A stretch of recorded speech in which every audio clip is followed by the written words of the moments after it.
Hello and welcome everyone. My name is Cooley. I'm the Targeted Outreach Director for the California Department of Financial Protection and Innovation. It's a long name. We just go by the DFPI.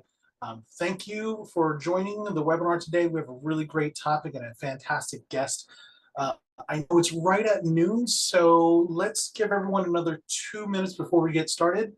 So again, thank you for your patience. We're going to wait 2 minutes, let everyone get joined in, logged in, and then we'll jump right into the webinar. Okay.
All right, let's go ahead and get started. Again, my name is Cooley. I'm the Targeted Outreach Director for the California Department of Financial Protection and Innovation, also known as the DFPI.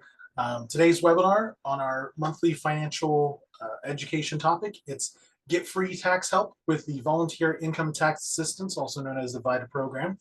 We have a fantastic guest here from the Koreatown Youth Community Center. So let's just jump right in. First, just a little bit of housekeeping.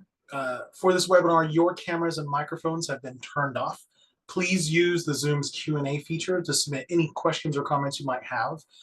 The views and opinions expressed in this presentation are those of the presenters. They do not necessarily reflect the views or positions of the DFPI. Any mentions of specific products, services, or brands in this presentation is for informational purposes only, and it's not an endorsement or recommendation. This presentation is for educational and informational purposes only. This is not legal or financial advice and does not replace any independent or professional judgment.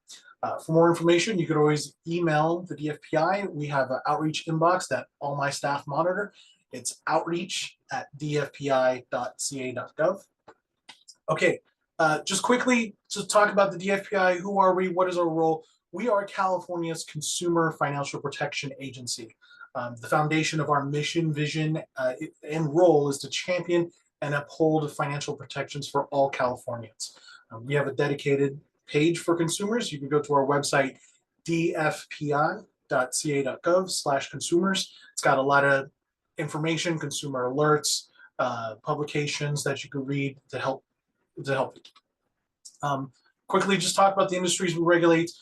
We regulate financial institutions such as banks and credit unions, non-bank lenders like payday lenders and mortgage lenders, mortgage originators, also money transmitters, so things like Western Union and any other payment instruments, securities and investment advisors, right?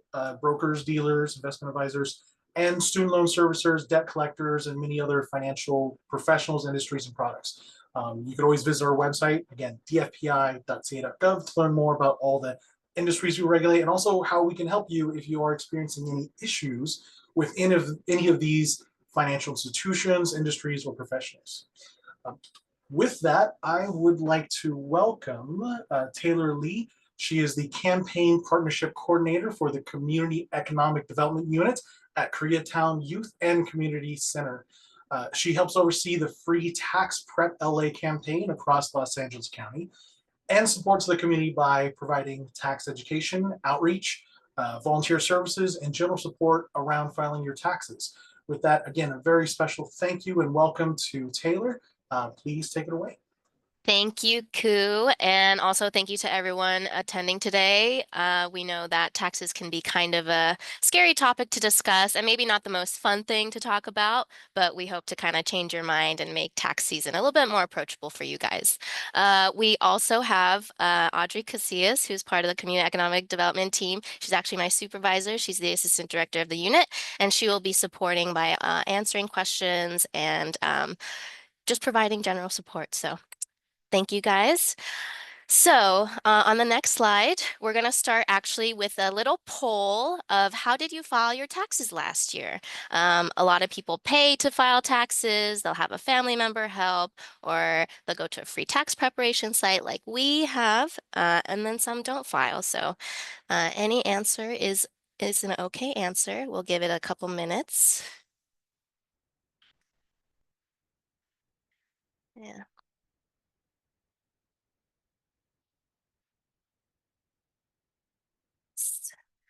Oh, and I hope everyone is staying safe if you're in the LA area with the Santa Ana winds and the fires. I hope we're all staying safe.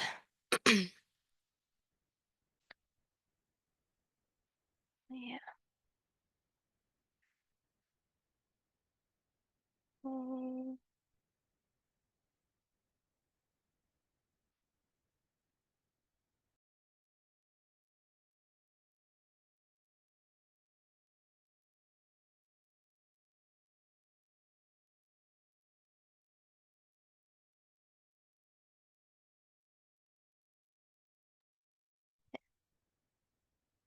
oh, okay. All right. We will kind of close the poll. I think a lot of people tend to pay to file their taxes, which is something that we want to avoid. So hopefully, as you learn more about Free Tax Prep LA, oh yeah, see, we got about 70% are paid last year for someone to file their taxes, and that's something that we really want to avoid. When you're getting your refund, we don't want part of that refund to go to paying the tax preparer. So let's hope we can avoid that as we get to know the Free Tax Prep LA program. So thank you for your interaction and your engagement. And then just one more thing on the next slide, we also have just by a raise of hands, you can just raise your hand in the Zoom. Do you get nervous or stressed when you think about taxes? I know I do. Still, still. Yeah, we got a couple hands going up. Ooh, oh, it's coming in now. Okay, yeah. All right. Yes, taxes can be stressful no matter how comfortable you are with taxes. I'm comfortable with taxes, but it's still scary every year. I worry. I worry what kind of letter I'm gonna get.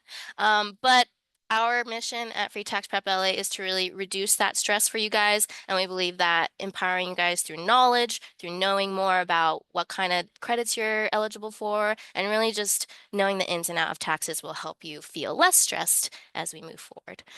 So thank you for raising your hand and showing that taxes can be stressful. So next slide.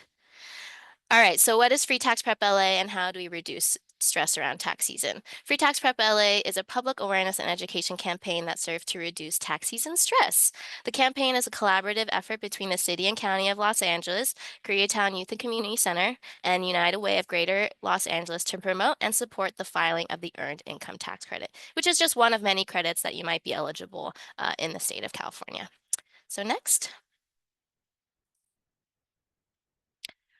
What we'll cover today, we're going to go over some of the federal credits and deductions. And just for some terminology, credits can get you cash back on your refund, and deductions can help lower the amount of taxes you owe. We'll also be going over state credits and deductions, as well as how those might be different from the federal credits and deductions. These are specific to the state of California. We're also going to go over your individual taxpayer identification number, also known as an ITIN. This is a number that helps you file if you don't have a social security number and helps you qualify for certain credits in the state of California, which are it's more accessible. We'll go over some myths and misconceptions about taxes. Like we say all the time, taxes can be scary. We're here to ease your mind and reduce that stress. Also, just for housekeeping, some deadlines and important dates to keep in mind when you're filing your taxes, how to avoid late fees, and how to just have a good mindset when you approach tax season. Also, volunteer income tax assistance, that's the core of our Free Tax Prep LA. A lot of our tax filing is done through preparers that volunteer their time, that want to help the community. So if you're interested in volunteering, you'll get to know what VITA is, how to get trained and certified, and where you can find VITA locations across the nation. All right, next. So first, for federal credits and deductions, we're going to go over the Earned Income Tax Credit, which is one of the biggest credits that helps. It's our anti-poverty initiative. So we're going to learn more about how that can help uplift communities out of poverty. We're going to go over the Child Tax Credit. We're going to go over higher education and career training credits, and also deductions for paid student loan interest if you have student loans that you're paying off. All right, next. So first, what is the Earned Income Tax Credit? This is a federal tax credit and is considered the nation's largest anti-poverty program. The EITC is worth up to $7,830. The Income Tax Credit is a cash benefit for working people who have low to moderate income. So that's if you make about less than $69,000 a year, you'll be eligible for this credit, depending on your household size and other factors. It also reduces the amount of tax you owe if you do owe taxes for that year. And if the amount that you receive from the credit surpasses the amount of tax you owe, then you will also get a refund. So you'll get money back that you can spend. All right, next. On top of the Earned Income Tax Credit, there's also the Child Tax Credit. So this is a credit that wants to uplift families with children. So if you qualify for the EITC and have a qualifying child, you probably qualify for the Child Tax Credit as well. Qualifying children must be under the age of 17 as of the end of the tax year. And claiming this child tax credit means up to $2,000 per child. That amount kind of varies depending on the circumstances as well as how many dependents you are claiming. But nonetheless, with each child, you can get up to some amount of the child tax credit. The important thing with these federal tax credits, though, is you and your dependents must have valid Social Security numbers in order to qualify. And we'll kind of talk about more how an ITIN differs from a social and what that means for your credits. Yeah, next. All right, so this is kind of a chart that goes over what you might receive from the Earned Income Tax Credit as well as the Child Tax Credit, depending on your filing status and the amount of children that you're going to claim as your dependents. So on the left, we have your qualifying children, and at the top, you have your filing status. So just as an example, if you are filing as a single or head of household and you have one child, your max adjusted gross income will be $49,084. That will be your max income to stay eligible to claim the Earned Income Tax Credit.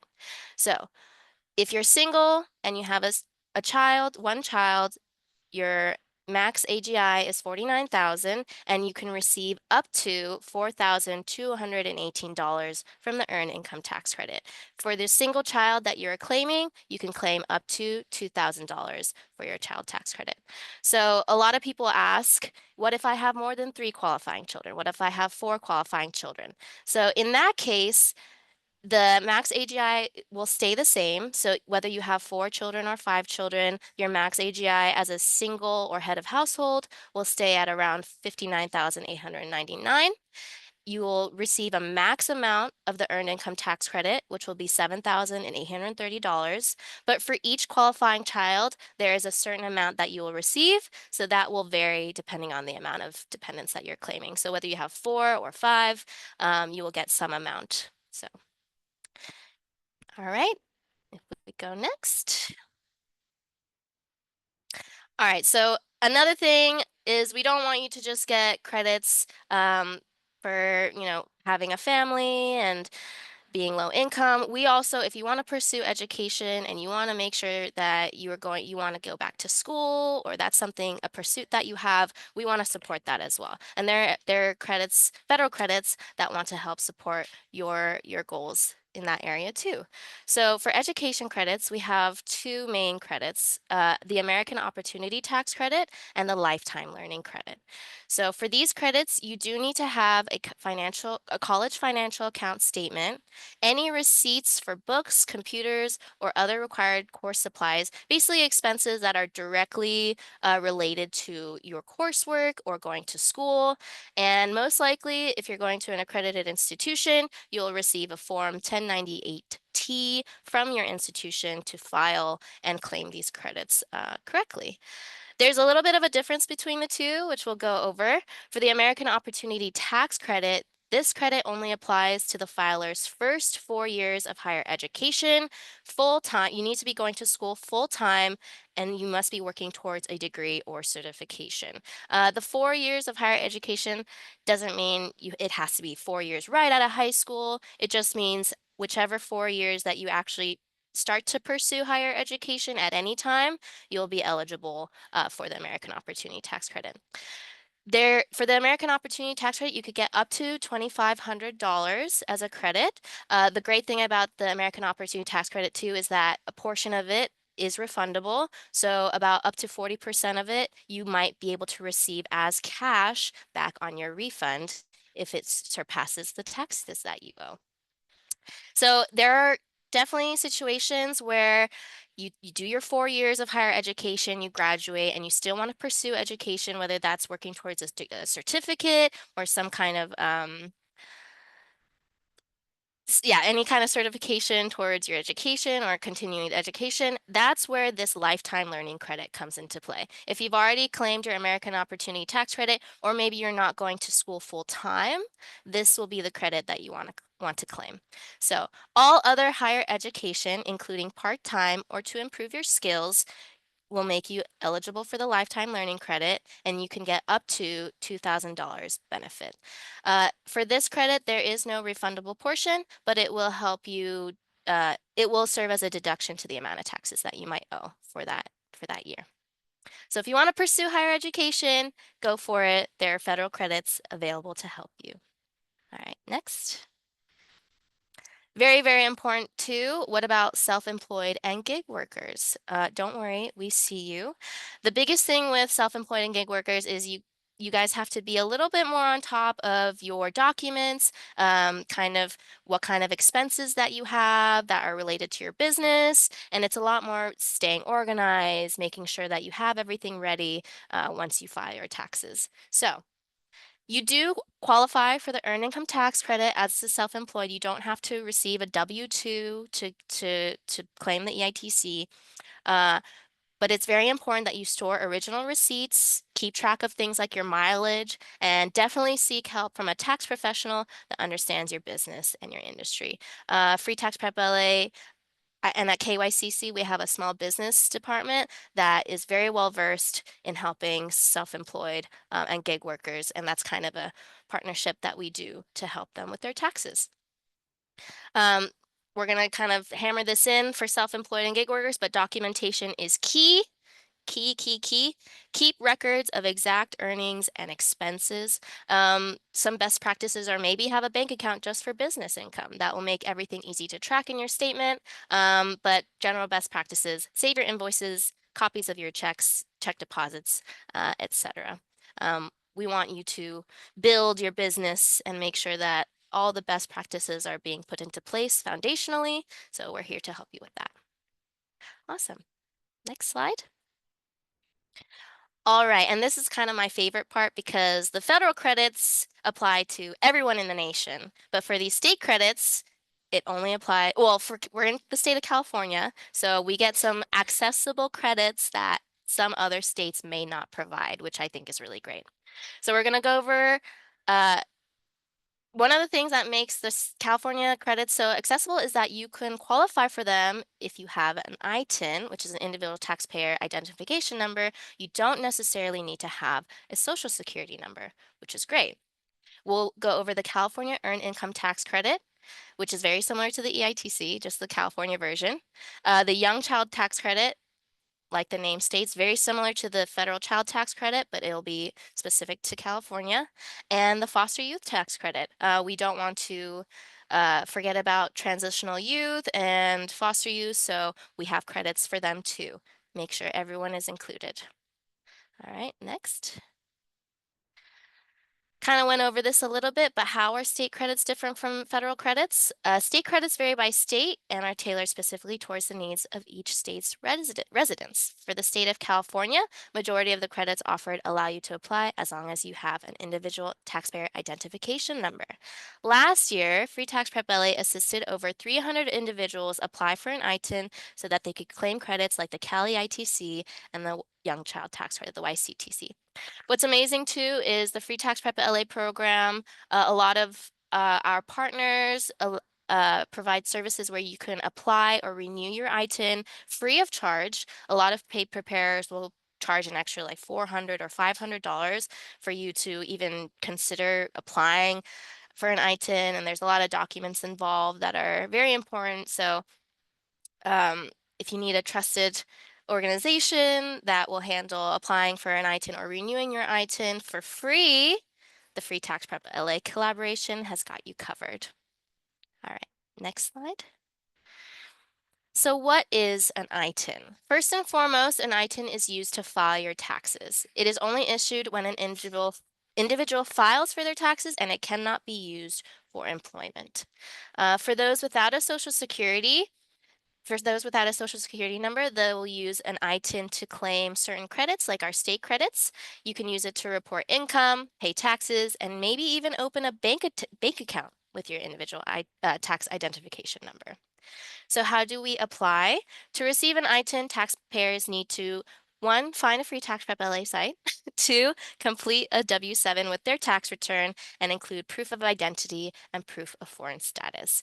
Now, what does that mean, proof of identity and proof of foreign status? We can go over it in the next slide. So acceptable documents that prove identity and or foreign status. These are definitely documents you want to bring when you go to your tax appointment and you want to renew or apply for an ITIN. So one of the documents that actually ticks off the box for both identity and foreign status would be your passport. So your passport can serve as both proof of identity and foreign status. If you need documents that are just proof of identity, these documents include your national identification card, which must show your photo, name, current address, date of birth, expiration date. It needs to have all that information showing. Your foreign borders registration card, your visa, or U.S. Citizenship and Immigration Services photo identification. So any one of those could serve as your proof of identity. They cannot serve as proof of foreign status.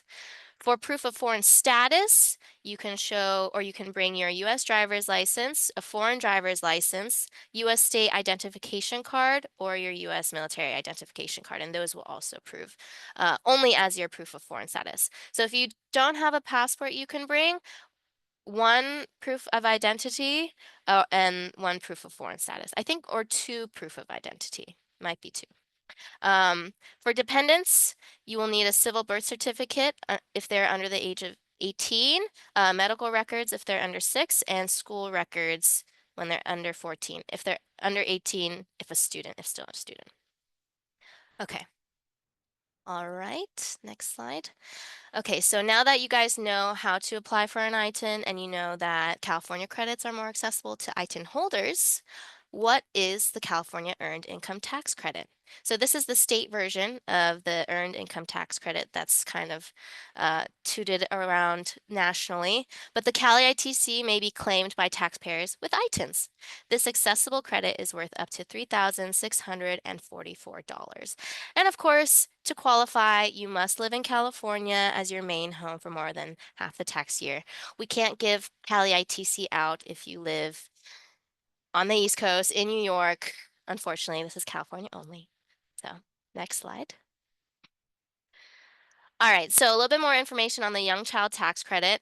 If you qualify for the Cali ITC and have a child under the age of 6, you also qualify for the Young Child Tax Credit. Claiming the Young Child Tax Credit means an additional 1,154 on your tax return. You and your dependents must also have valid Social Security numbers or individual tax identification numbers. And one of the great things about the Young Child Tax Credit is if you have zero income, as long as you have a qualifying child, you can still claim the Young Child Tax Credit. And that's very important. All right, next slide. We also have the foster youth tax credit, like I mentioned, which is geared more towards foster youth. To be eligible, you must be between 18 and 25 and have been in foster care at age 13 or older through California's foster care system. If you are eligible to claim the Cali ITC, you meet the basic requirements for the foster youth tax credit as long as you're able to verify your foster care status. The income limit is if you qualify for the California Earned Income Tax Credit, then you're able to claim the foster youth tax credit. This means as long as you make between $1 to $31,950 annually, you qualify. So basically, very close to no income, you're able to qualify. And you'll receive an additional 1,154 per eligible taxpayer. If it's both you and your spouse or partner who are filing together and you both are eligible for the foster youth tax credit, you'll receive 2,002 around or just double, so 2,308 around there. All right, next slide. And we'll have a little chart just like for the federal credits, just to go over what you might receive based on the number of qualifying children, your maximum income, and how much of each credit you will receive. So easiest one is if you have 0 qualifying children, whether you have your head of household or filing joint. For the state benefits and credits, the filing status actually isn't too important. What's more important is your maximum income. So if you have income less than 31,000 or basically income less than $32,000, you're most likely eligible for these credits. So the biggest thing is if you don't have a child, you won't be eligible for the Young Child Tax Credit since that's only if you have a child. But very similarly to the federal tax credits, if you have, let's say people are wondering, what if I have 4 qualifying children and I have less than 32,000? How much of the credit am I going to get? Well, the maximum amount of the California Earned Income Tax Credit you can receive is 3,644. So if you have that 3+ qualifying children and you're under that maximum income limit, that is the most that you will be able to receive. And then for the Young Child Tax Credit, as if you the chart shows, it actually doesn't matter how many children that you have for the Young Child Tax Credit. The most that you will receive, as long as you have at least 1 qualifying child, will be 1,154. And then for the foster youth tax credit, as long as you can verify your foster care status, then you will receive 1,154. And then if it's both you and your partner filing jointly, then it'll be 2,308. But yeah. Perfect. All right, next slide. All right, some myths about taxes. These are some misconceptions that we hear people when they talk about how they haven't filed or they didn't file last year or they're worried to file. Well, these are some of the reasons, and we want to make sure that you know the truth about them. So one of the things people think is that they make too little to file. That is definitely not true, especially with the more accessible state credits. Like we mentioned, you could have as little as $1 income, which pretty much zero income, you can still file and claim credits and get money back on your refund. So, and you definitely qualify to file for free if you have low income as well. So that's definitely, don't go to a paid preparer, go to a free tax preparation site. Tax refund money. Another misconception is people think that tax refund money will be considered as part of their income. Refunds are not considered income and do not impact your public benefits. So this is completely separate, and we just want you to know that. And then finally, you can't file if you missed a year and you're not going to get that money back. Or if you were owed a refund for a previous year and you didn't file, oh, that money is lost and I'm never going to get it again. That's definitely not true. You can claim a refund for up to 3 years after the filing deadline. For example, the last date to claim a 2021 tax refund is April 15th, 2025. So that'll be this year.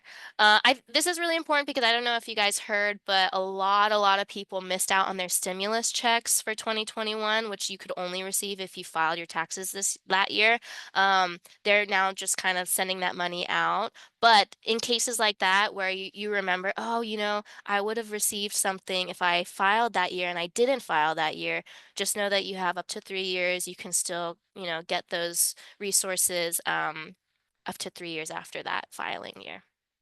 So it's never too, well, most of the time it's not too late. All right. Deadlines and important dates. So in previous years, we had a little bit of the deadlines would change because of natural disasters or anything like that. So keep that in mind. We do have the April 15th deadline, but be flexible that might change. Things might happen. But for now, April 15th. If it is going to be extended, it will be extended to October 15th. But definitely we want to keep the mindset that we must file by the 15th. So what does that mean if you owe taxes or if you expect a refund? There's definitely a difference. So the tax deadline for those who will get a refund, while it is best practices to file on time and even early, if you are late and you expect a refund,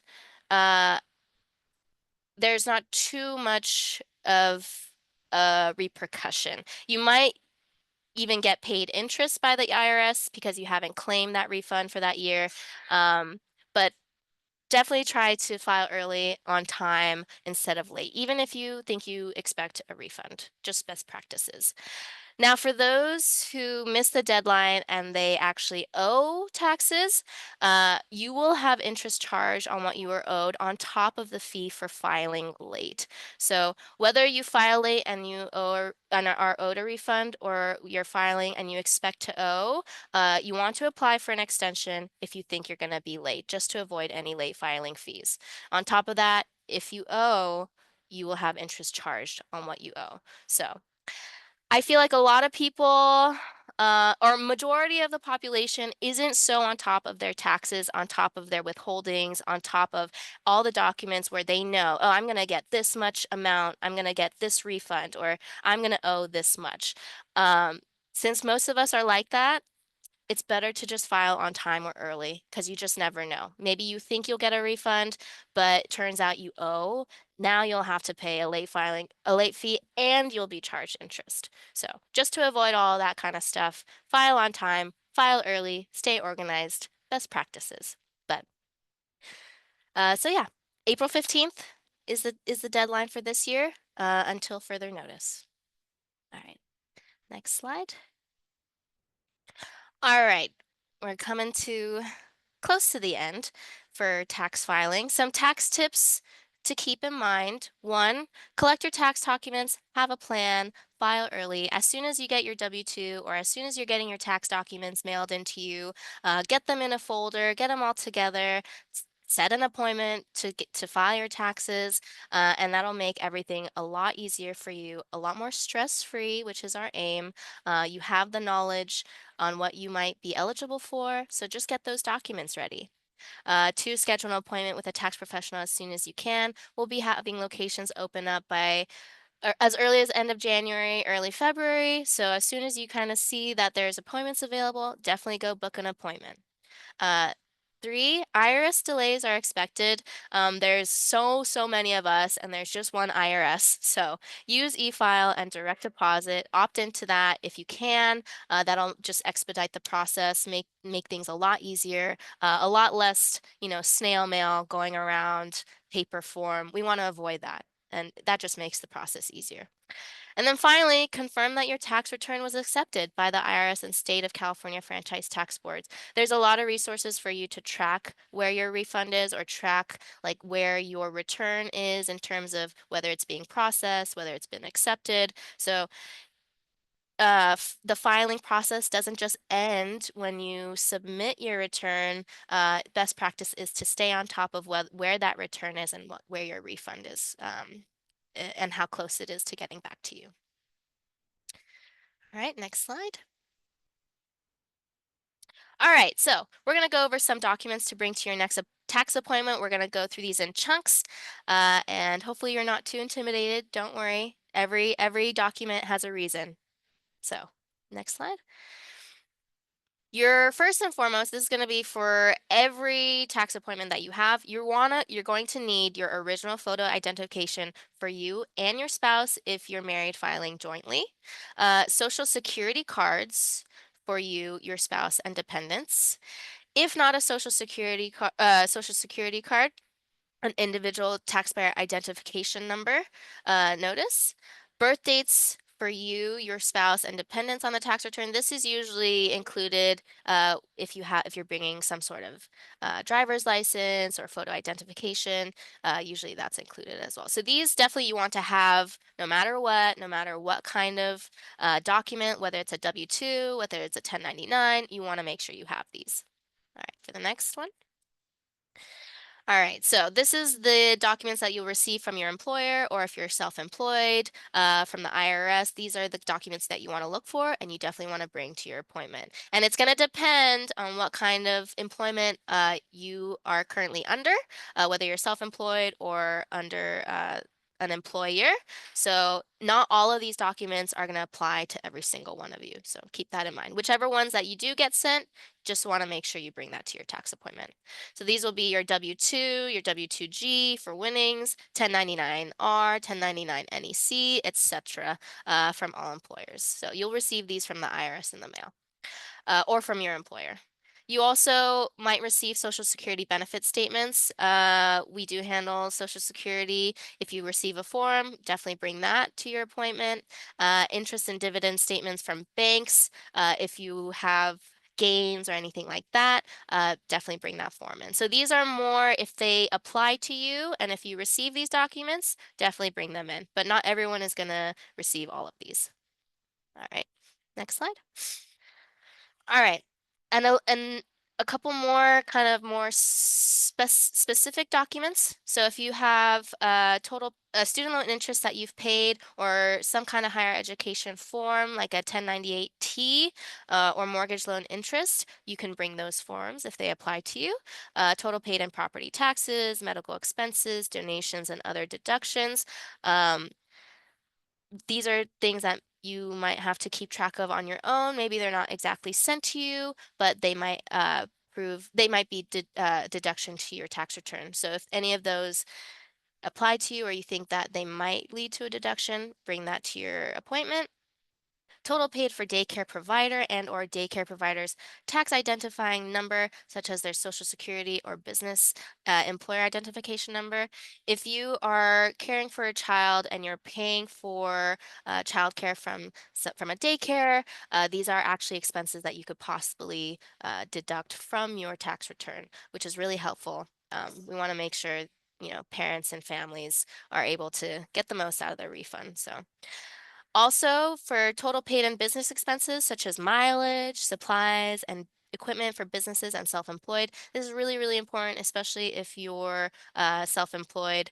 Um, when you're doing tasks for your company or your small business, and you're driving around, keep track of that mileage. You can deduct that from your expenses, even if you're working remote and or if you're working from home and you have a little desk space that's purely for your office or for your business, you could also deduct some of that from your tax return as well. So there's a lot of things to consider when you're self-employed or running your own business, and we can also help you with that if you have questions at our free tax prep LA sites. So have no fear.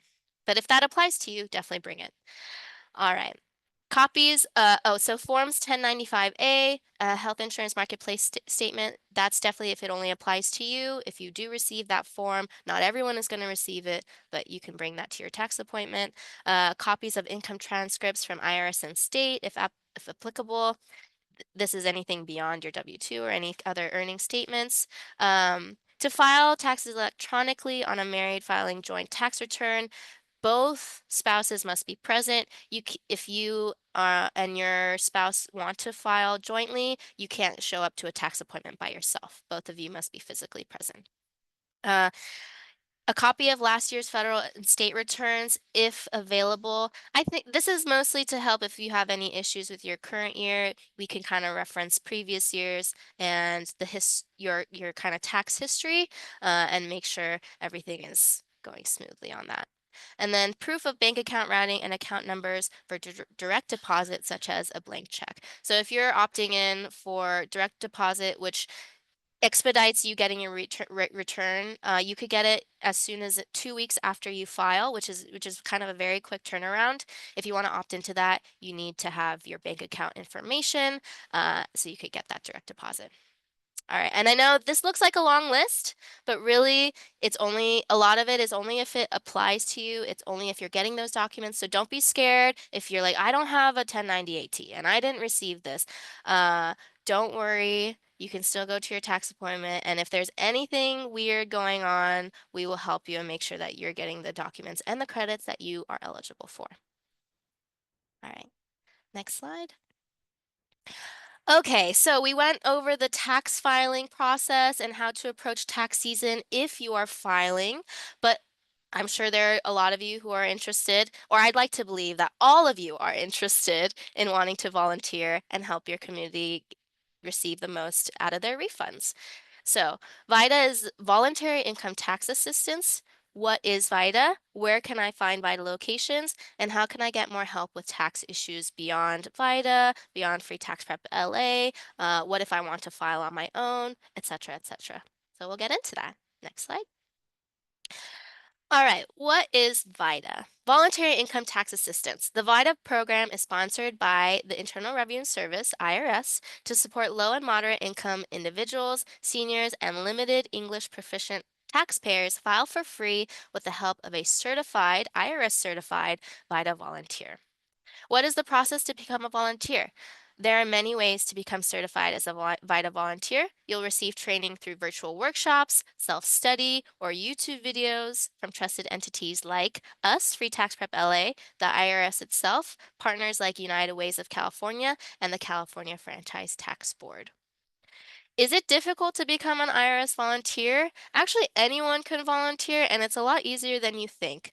You can learn a new skill and have a major impact in your community that kind of has, and the great thing about VITA too, and a lot of the data that we like to give our volunteers is there's a monetary value attached to every return that you help file. So you'll file like 10 returns, and it could be as much as what, like 100,000. If all the returns are $10,000 returns and you're really helping these families in need, that's an impact that you're like, wow, I put back a really substantial amount back into the community. So there's definitely, beyond the skill that you can learn, there's an emotional value to it too.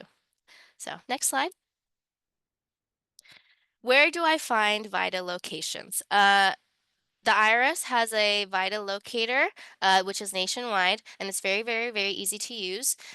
You can use that link, slash free tax prep, and you basically just put in a zip code, the radius, the mileage radius that you would like to limit, and then it'll give you a list, the dates that they're open, the hours that they're open, the languages that they support, you can get directions and service details, as you can see, a phone number to book an appointment. You can see whether you can walk in if an appointment is required or not. So it'll give you all the information you need to not only find a VITA location to volunteer, but there may be opportunities for you to get training at these locations as well. All right, next slide. All right, so some other resources to file for your taxes for free. Like we mentioned, there is options to self-study for volunteers if you want to be a volunteer, but there's also very similar options for you as a tax filer as well. If you feel like you have the knowledge and you're ready to tackle your taxes on your own, you can file for free online through IRS Direct File. That'll take care of your federal tax return. It's a new program this year, and but it's direct through the IRS, so it should be pretty easy. And then for your California tax return, you can go to CalFile at franchisetaxboard.california.gov, and that will take care of your California tax return. These are links that you'll you'll do everything yourself, you'll file everything yourself, you'll have control over exactly what you input, and it'll be you from the beginning to the end process. Similarly, for United Way, through United Ways of California, they also have a free online filing service, myfreetaxes.com. But IRS and Franchise Tax Board also help support you when you are filing, but United Ways, I think, offers some more personalized support. They have a lot of resources to help you file as well. And then if you kind of aren't too comfortable with doing the whole or the entire tax filing process online on your own, there's also remote VITA tax help through Get Your Refund. So this Get Your Refund organization is actually tapped into the VITA network. So what you would do for Get Your Refund is you kind of submit your documents. Excuse me. You'd submit your documents. They would go to a VITA tax preparer, an IRS certified VITA tax preparer who will go and prepare your return remotely, and then you will receive everything after the process has been completed. Of course, you'll be informed at every step of the way on what's going on, but basically you won't have to do the work yourself. You'll have a VITA volunteer do it remotely for you, and it's very easy for you. All right. Okay, so finally, another benefit that we provide at Free Tax through Free Tax Prep LA and KYCC is legal help. We want to make sure that the care that we provide you during tax filing is holistic, and uh, m- through every step of the process. So if you've already filed and you've gotten your refund, or for some reason there's an issue and you get a letter from the IRS, we want to make sure that we're still here to support you. We're not just going to be like, oh, well, you already filed with us, so we're done. We do provide support beyond the filing process. So it's through Low Income Tax Clinic Assistance, which is LITC. Low-income taxpayer clinics assist low-income individuals who have a tax dispute with the IRS. We also provide education and outreach to individuals who speak English as a second language.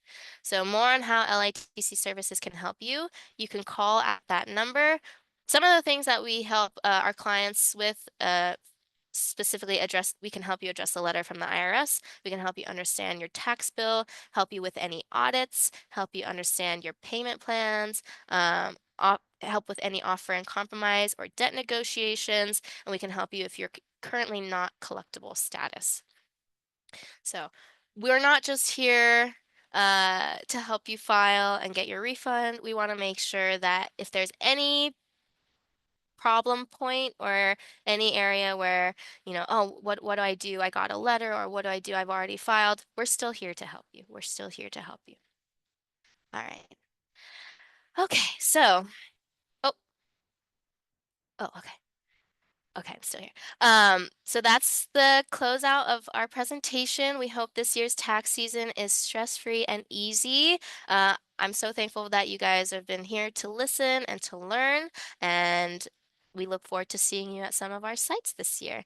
You can use that link, freetaxprepla.org, to see a map of our locations, a little bit more information about the services we provide, and more about the collaboration as a whole. And on the next slide, I have my contact information if you want to reach me directly. I'm here to support you with any questions that you may have, or just to chat. I'm okay with that too. So, Teely at KYCCLA, and my phone number with an extension. All right, thank you so much. Back to you, Koo. Thank you so much, Taylor. It's a lot of really fantastic information. And of course, thank you for all the work that you do. This is a lot of great community support and work you do for the community. With that, I do want to talk about some tax fraud and scams, right? It's one of the things that our department, the DFPI, we are all about helping protect consumers from fraud and scams. And of course, tax frauds and scams are out there. Let's just talk quickly about some different examples. Identity theft, right? This is where criminals use stolen personal information to file fraudulent tax returns and claim your refunds. So you want to be aware of that. The next slide, we're going to talk about how you can protect yourself from these types of frauds and scams. There are ghost preparers, right? This is where an unlicensed tax preparer who charges fees but doesn't file your tax or files inaccurate tax returns on your behalf. Then there are phishing attempts, and this happens actually a lot. So scammers will pose as the IRS or any other legitimate organizations or business, trying to get you to give them your personal or financial information, your tax information. Again, trying to do identity theft, to file taxes, maybe even take your taxes from you. So you want to be very careful about those phishing attempts. And of course, social media scams, right? So this is basically posts or advertisements on social media that spread misinformation about tax laws, maybe your rights, or offers for tax-related services. So you want to look out for a lot of these things, especially during tax season. And you know, I know, especially when it starts coming down to the wire, if you're looking to file late, you might be getting desperate. Do your research first, okay? So let's talk about how you can protect yourself from these types of tax scams. You know, as Taylor said, file your tax electronically, and as soon as you can. It goes directly to the IRS. It's not filed in the mail, so it could be you could be a victim of mail theft in that sense. When you file directly to the state of California, of course, the IRS, it goes directly to them. Again, use VITA services, right? Especially if you are eligible for it. You could also use a tax preparation software or hire a certified tax professional if you don't qualify for VITA services. The IRS has I put the link right there. They have a place where you could check the credentials of your tax professional, make sure they're, again, certified. Never click on any links or open attachments in suspicious emails, text messages, social media ads that are trying to get you, right? There might be something posted up on social media saying, we get you the largest tax return. It's, again, they're trying to prey on you, and you want to be very careful before you click on the links or even go with their service. You want to do your research. Don't share your personal information unless you started the contact. Again, the IRS will never call you or demand immediate payment or threaten of you in any kind. They'll write you a letter first. So if someone is calling you posing as the IRS, that's a big red flag. Be wary, again, of social media posts about tax-related topics. You want to verify information from official sources. You also want to monitor your bank and credit accounts. Get a copy of your credit report, especially after you file your taxes, right? So you want to, again, monitor and make sure you get your tax return. Also, make sure that there's no credit issues that happen, right? So someone who usually starts or steals your identity will try to open up loans, credit cards in your name. So that's all part of your credit report. Again, file your taxes as early as possible. And if you do suspect any kind of tax fraud or scams, you can always report it to the FTC, the Federal Trade Commission. The link to their website's there, reportfraud.ftc.gov. The IRS also has a place where you can report tax fraud and scams. The link is right there.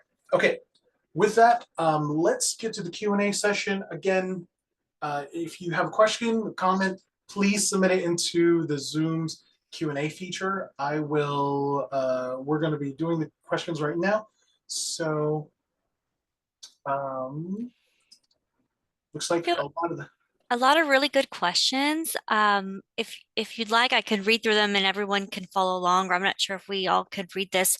There was a question from an anonymous attendee that they didn't make any income. Should they file back taxes? Our recommendation was go to a VITA site, go through all the Q&A, because like Taylor mentioned, there could be some credits, deduction, or even a stimulus payment waiting for you. So if you're not sure, this is actually, the last couple of years have been good time to file. Even if you had no income, there may be something there for you, especially that stimulus payment if you haven't received it. There was also a really good question from another attendee about their son. Their 18-year-old son started to work. Does he file taxes? This is actually really great. A lot of young people don't know what to do because they're still a dependent, but they got their little job. They made too little to file. This 18-year-old can still be a dependent, right? They're still living with the family and the parents, but the dependent could actually do their own taxes and claim their withholding. So parents can still get the full benefit for this child, even maybe things like college credit, right? Maybe they're going to college, right? They're dependent, getting EITC. That can continue, and then the child can get all those taxes that they paid during the year back. That's pretty much what the only thing they'll be eligible for, since they are someone else's dependent. And there was a question about my retired parents. They live somewhere else now. Can I still claim them? Parents are the only dependents that you can claim. It will you could even change your filing status from, if you're unmarried, single at the end of the year, you have dependents. It could possibly even change your status to head of household. So there's a lot of benefits. It's even a lower tax credit, a lower tax deduction. You pay less tax, and then you have the benefit of the two dependents. You can get some credits for them. And their income each person has to be below $5,050 this year to claim them. Keep in mind, things like Social Security is mostly not taxable. Most of it is not taxable. It actually means like zero income. So parents' income, taxable income, $5,000 or less each parent. A lot of folks don't know this because, it takes a lot to even, take care of the parents. Social Security isn't enough. SSI, Social Security, generally is so low that it's considered zero taxable income. And a lot of young, multi-generation families may be missing out and not claiming their own parents, thinking that SSA or SSI is income. It goes beyond $5,000. So it's really important to go to a certified, experienced tax preparer. You may have some additional deduction or even a filing status and a lower tax rate with your parents on the tax return. This is a really good question about victim of identity theft. This is going around everywhere. Folks are new accounts opening up, Social Security is being stolen.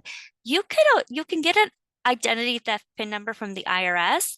It is extra protection. Only you can e-file that return. So you'll call them up, let them know now. Don't call them when they're busy in February, March. Call them now. It's January. They're not doing anything these days. Get that IP PIN, even if you haven't been a victim. Why not have that extra protection?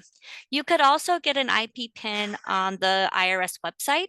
You can monitor all of your IRS account, your income, your earning, even see if someone is you look at your transcript. You can see if someone's working with your social, with your information. You can look at an income transcript. That's all on the IRS website. And you can create an account. It's really secure. They use ID.me to create these accounts now. And you can request that IP PIN as well. The IP PINs are new every year. So if you had one last year, there's going to be a new one this year.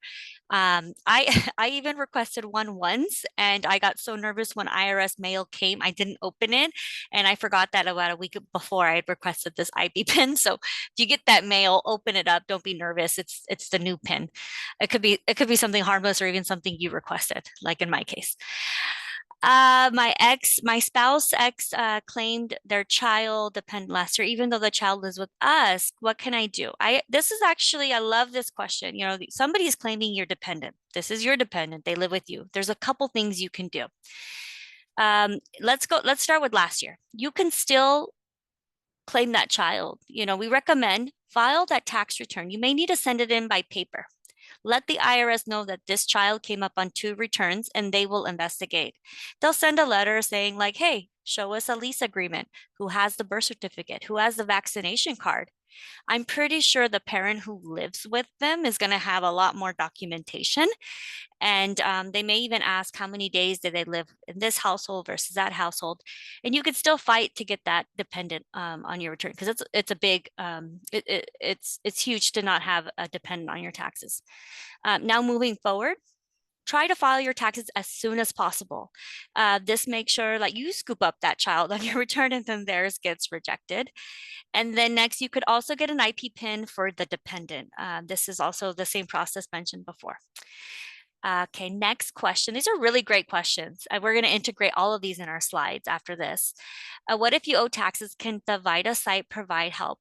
At the VITA site, we can set up things like direct payment from the tax return. We could even print out a lot of these payment forms if you prefer to mail it and go at your own pace. If you want a payment plan, or like Taylor mentioned, like talk to the IRS about negotiating this debt, that's when you're going to go to a low income tax clinic. They're all over the state, they're all over the country. They can just provide you more of that hand holding for a deeper post tax prep appointment tax situation. They'll actually review, like, do you owe that much money? A lot of folks just accept when the IRS sends them a bill, and maybe you have some rights. Maybe you're able to get some forgiven. Maybe you just need a payment plan, or one of the cool things LITCs can do if you're in a financial situation, they may even help you get into something that's called currently not collectible, which means your debt will not accrue interest and the IRS will just stop sending you letters. You may want the LITC is so valuable in that sense that you can see what all your rights are, and it takes an attorney to help you with that, and it is free. Can I walk into a VITA site to file taxes? When Taylor showed you the IRS locator, when you're looking at the site, it will let you know if it is appointment required or walk-in. So just pay attention to that very right side of the when you pull up the sites, it had a column for walk-in or appointment required. And that, it has their dates, times, and all of that. A lot of really good information. Appointments means you're seen probably within that hour. It takes about an hour. And then a walk-in site, you may have to wait depending on the traffic that day. What is considered low income for federal and California state? I answered the question because we were on the page for free tax prep services.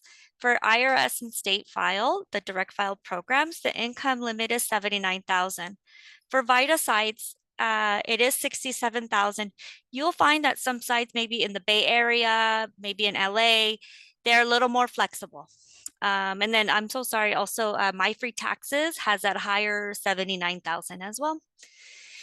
And for low income legal assistance, what prior year, what client income? So the low income tax clinic has a different income threshold. It is 2.5 times the poverty limit. So I believe like a household of one is about 37,000, and it goes up incrementally.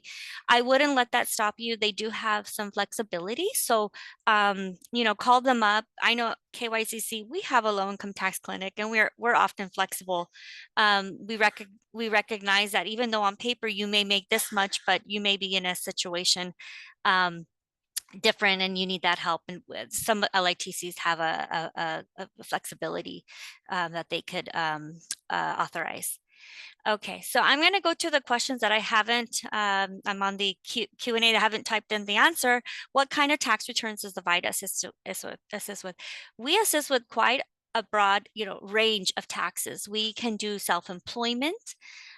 We can do those who own a home and need to do things like a itemized deduction. It's quite right. What we don't do is foreign income, folks with rental income, crypto, earnings from crypto. You could have crypto, but if you're selling a whole lot, you got to go to a paid prepare. Full on businesses is not our thing. It's usually just self-employed, independent contractor, folks, working on their own. Okay. Are VITA services available to people with disabilities? I have a hard time leaving my house. This is actually a really great question. And I love that Taylor shared the get your refund, because this is a entirely remote process. You open up an account with ID Me, you log in, it's super secure, and you get assigned to prepare remotely. And you're able to take pictures with your cell phone, and they make it really easy. They check your identity with a selfie. This may be really a great option. Direct file, you could also do it from your own computer. There are some sites that offer remote, but I think really the platform with Get Your Refund, if you're comfortable with that, it's amazing, and they do a great job, and they have many, many years experience and dedicated certified volunteers. How will VITA ensure the safety of my personal and financial information? This is a really great question. First and foremost, the VITA sites have a higher level of accuracy than paid preparers, and they are signed in an oath that they are keeping everything confidential, that they will not engage in business practices or anything at the VITA site. A lot of the checks and balances, we have a lot of oversight from the IRS. We have IRS employees that come to our site, work at our site, they volunteer at our site. So we have a lot of best practices going around because the IRS is highly involved, and we're probably much more conscientious of client privacy because of, we're here as community-based organizations. We are built on trust, and that is first our priority is to make sure that clients are comfortable, willing to share their information, and that we're double locking all of our photocopies. Our system that we use with the IRS is a double entry, like we have to do two types of identification and codes to get into our software. And again, we have a lot of oversight with IRS, even to the point where they open our computers and check things like our cookies and our browsers all of the time, and making sure that we have our even those settings up to date. And then I also see that there's a question about slides. We will absolutely share these slides. They'll be sent to everyone over PDF and email, and that way you'll have our information. And if you have any other questions, you can let us know. We're happy to help. We're just like a whole bunch of tax nerds, and we're happy to help in any way. So thank you so much. Thank you to everyone at DFPI. You guys are awesome. And all of the guests, thank you for your questions. And Taylor, great presentation. Yep. So Audrey, thank you, and Taylor, thank you. A lot of really great information. This really has been a fantastic webinar. This webinar is being recorded. We will publish it to our YouTube channel, and I will send a follow-up email to everyone who registered so that you get a link to the YouTube recording as well as a copy of the slides. So just a couple of wrapping up here. Our next webinar next month, February 5th at noon. It's Protect Yourself from Romance Scams. We have a special guest speaker from the Securities and Exchange Commission. There's a link there where you can click on, you can go to register for that webinar. And please subscribe to our newsletter, because this is our newsletters where we highlight all the different events just like this that we're doing. And you can join, register, and get a lot of great information there. With that, I want to say again, thank you, a huge thank you to Taylor and Andre from KYCC for coming here and providing a lot of fantastic information. And again, if you're in Southern California, please be safe. Thank you. Have a great day. Take care of yourself and each other. Goodbye. Bye. Bye.